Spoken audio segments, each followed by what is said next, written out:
Minecraft has one of, if not the most iconic soundtracks in all of gaming. Rivaling the likes of Super Mario in recognizability, the composer of these iconic tracks, C418, was basically told to fuck off by Microsoft because of money. Yeah, so back in 2020, C418 effectively cut ties with Microsoft and, in turn, Minecraft over the rights to his music. Even though he had been composing for the game from the start, Microsoft was clear in their stance. Hello! I like money! If he wasn't going to give them full rights to any new and existing music he composed for the game, they didn't want anything to do with him. And C418, being the legend he is, decided not to be a sellout and expressed his desire to retain the rights to his songs for Minecraft. As expected, Microsoft didn't like this and decided to bring in new composers who agreed to giving up full rights to their music for the 1.16 Nether update. That's why for the past few updates, we've seen no new music by C418 being added. Something I'd like to get out of the way first and foremost, though, is that I am not hating on any of these composers directly. They are all amazing composers and have created some amazing pieces for Minecraft and other games too. The unfortunate thing is, though, I don't think any of them really know how to compose music for Minecraft. Now, I'm not gonna pretend like I know anything about composing music or music theory in general. I mean, I've been playing the guitar for almost 3 years now, but still have no idea about the technicalities of music composing other than bits and pieces I've heard over the years. What I am, though, is a very big music enjoyer, and honestly, the listeners of music are probably the ones who are the best at knowing what's good. I mean, your song could be a masterclass in all things music theory, but if it sounds like shit,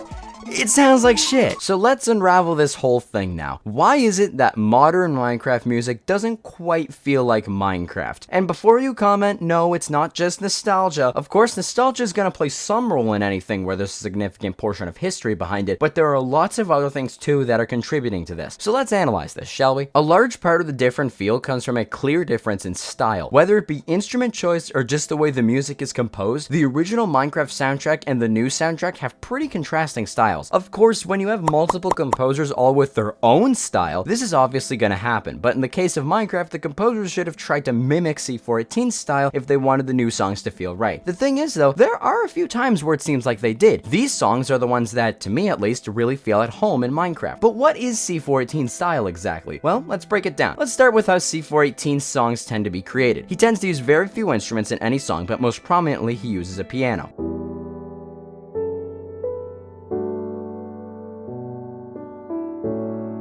Then, he typically creates a small melody of 3 to 5 notes that repeats over and over again. These melodies are usually very simple and with the repetition lend themselves very well to being catchy.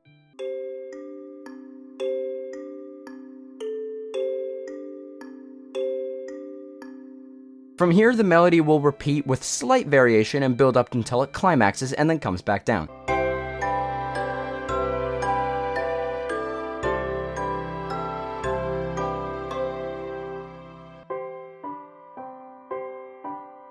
From here, a couple different things happen. Either 1, the song ends, 2, it continues the melody for a little while longer, or 3, it goes to what I like to call the B-side of the track, which has a completely different vibe to it.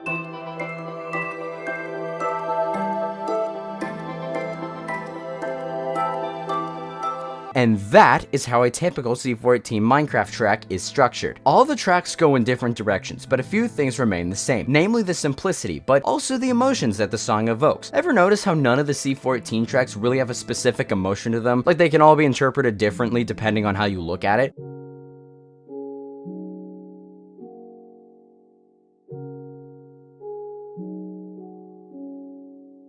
Well, that's because they were specifically designed to be that way. Back when C418 was making music for Minecraft in the early days, there wasn't really anything to go off of regarding how the music should sound. Within the very old versions of Minecraft, the player isn't in an explicitly nice or ugly landscape, they aren't doing anything in specific, and there's no goal to the game that would indicate what kind of game it is. So how do you compose music without a specific direction you want to take it? The answer is that you make the music applicable to all scenarios, to all feelings, to all atmospheres. No matter what you're doing or where you are, the Minecraft music always feels right.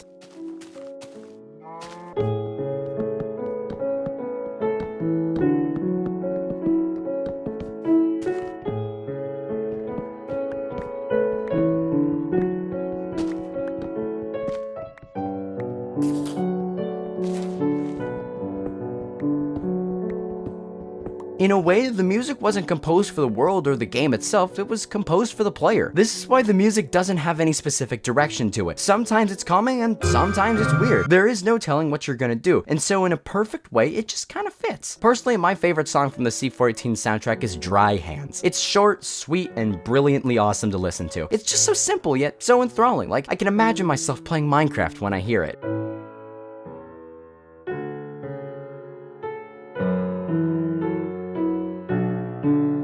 Now look at the modern Minecraft music. It just doesn't feel the same. It sounds a lot higher quality and crisp, something that C418's tracks really don't share. In fact, Dry Hands has a different version in-game to what actually appears on the Minecraft Volume Alpha album.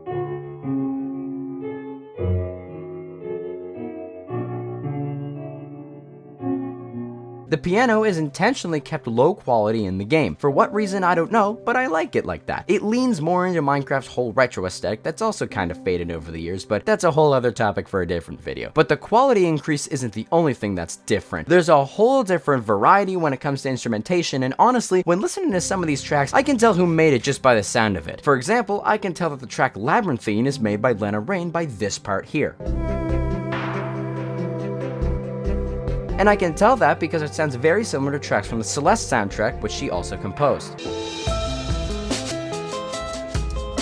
There's also biome-specific music now, which really kind of dismantles and separates from the style of C418's tracks. Well, C418 did make dimension-specific music. The overworld was where the player was going to spend most of their time, since the other dimensions before 1.9 weren't exactly the most interesting, so it didn't really matter. Biome-specific music was never a thing because the music already fit every biome in the overworld, no matter where you are or what you were doing. The new music, however, does have biome-specific tracks, which means that now they're composed in a manner that doesn't fit everywhere in the overworld. For example, the track Ancestry is specific to the Deep Dark. This is Deep Dark music and only Deep Dark music. This does not fit building a house in a forest, mining ores in a cave, or even fighting mobs at night. This only fits exploring the Deep Dark. There's also a very big absence of those B-sides to the songs. The songs have one main idea and stick to it, which is a shame because some of those B-sides are very iconic in their own right and memorable due to how strange they are. There are also tracks that are just too grand for too long.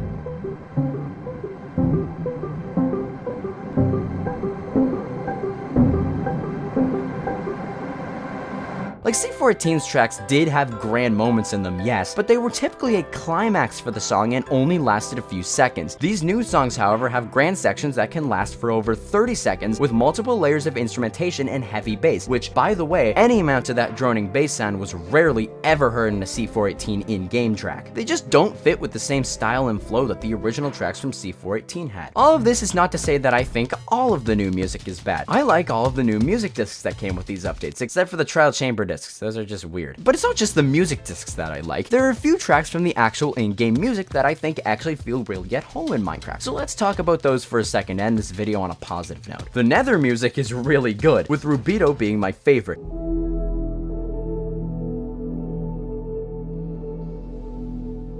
It has that same small 3 to 5 note melody that repeats and has a grand section that doesn't overstay its welcome. My favorite overworld track from all the new music is A Familiar Room by Aaron Sheriff.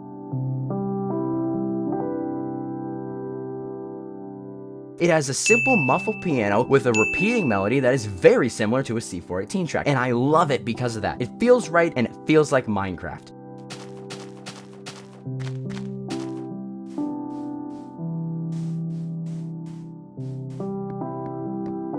There's a couple more that I like, but those two are my personal favorites. Anyways, I think that's enough ranting about the Minecraft music. I'll always have my amazing resource pack that replaces all the new songs with C418 songs. The truth is, it doesn't matter how much they try to erase C418 from Minecraft over petty monetary disagreements, because C418 will forever be known for creating one of, if not the most iconic soundtracks in all of gaming. I mean, you don't get added to the Library of Congress for nothing, right? If you made it this far, thank you so much for watching. Consider subscribing if you want, and with that, I'll see you all in the next one, okay?